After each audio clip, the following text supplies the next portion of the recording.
we are working with the hitch stabilizer today. We are adding a hitch stabilizer to the truck. This comes with the rubber isolator, the anti-rust U-bolt, the tightening plate, 2 locking nuts, 2 spring lock washers, and 2 nylon lock washers. Installation is is very simple. The plate with the lip is going to go on the bottom down here, and then the U-frame is going right on to the top here, and that is then going to be locked into place with the parts here. So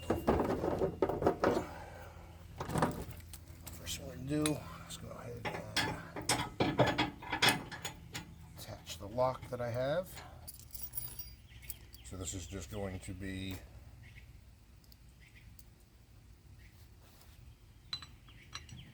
attached here. Okay, so this is a 19 millimeter. And see, we're already eliminating that bounce that was in here.